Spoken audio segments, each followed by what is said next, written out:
Handbook for the New Paradigm. Chapter 12. We find it interesting that the forces of evil are putting forth a dual effort. The ethnic and racial differences between individuals and groups are being stressed and agitated, while at the same time you are being forced into a one-world government. This, of course, is not without planning. It is for the purpose of creating chaos and confusion within the psyche. In actuality, this serves our purposes also. It is a great deal easier to create change from chaos than it is to bring it about within a stable, static environment. There are a great many planets that are highly developed within the adaptation and adoption of the universal laws. If this is such a wonderful state, then the question is, why focus the opportunity of transcendence of such magnitude as is being hinged upon this process through a planet that is in the gross experience of this one? The answer is that it is the chaotic energy that offers the greatest potential for this particular process. That which you call God has not created your dilemma, but it is His creation, and certainly He can participate in the potential that it offers, much to your benefit we might add. We are offering as many perspectives to this situation as possible, so that you might have as much understanding as possible. It is necessary that you rise above the stressful awareness that much suffering is being experienced by many of your fellow human beings that have incarnated upon this planet now. This is so that you can perceive from a level of perception that will allow you to have a God's eye view, from which to conceive your plans. The conception of the one-world government by the opposition also serves a purpose. Many of the incarnated beings have indeed put aside the nationalistic views they once had, and are thinking in terms of global inclusiveness. The project plan will be one that will appeal to more than those of the USA. Of necessity, it must be a plan of planetary scope. Necessarily, its beginning is focused here, but the total picture must be of global intent. There will be a particular intensity of chaos that will be the pivotal time for change, either for them or for us. Thus the timing for the creation and birthing into the awareness of this plan or dream, as we have previously called it, is critical. In the nebulous unformed stage of the process, the word dream seems more appropriate, in that a plan indicates something already in thought form. This is not yet the case and also keeps it in the mindset of a more playful and creative format. It does not carry the heavy responsibility emphasis for the participating groups.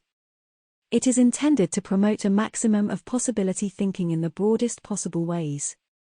In the beginning phases, there must be no thoughts of boundaries.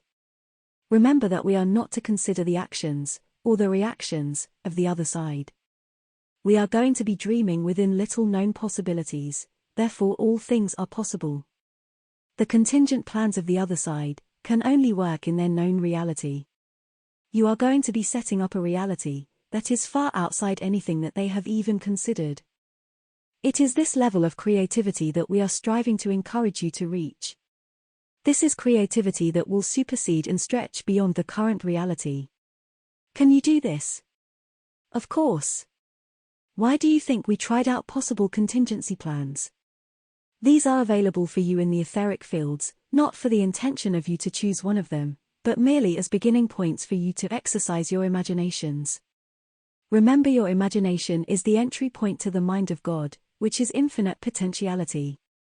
The invocation of His presence when two or more are present is true to a degree you limited ones have not yet perceived. Any preconceived ideas individual members of these groups may have considered are to be used only as beginning points. No applicable possibility has as yet been conceived. This may challenge some egos in the early stages of participation, but this is a critical time in the education of egos.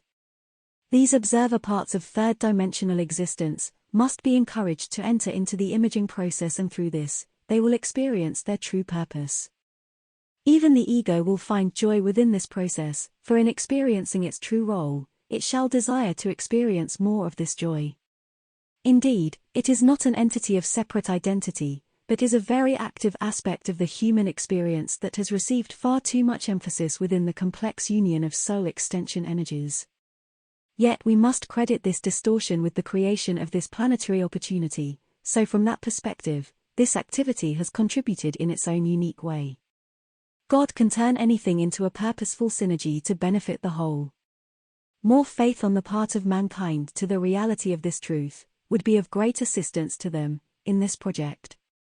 The understanding of how individuals experiencing this incarnation fit into the cosmic scheme of things is a little like reading a corporate organization chart. However, this one would be amazingly complex for you to understand in totality, for it does not follow the logical responsibility pattern of heavy at the top. Can you conceive of equality from top to bottom of something that has no top and no bottom? Stretches the logic of it, does it not?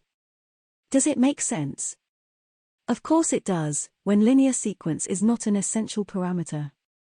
How could a group accomplish anything without sequence being necessary?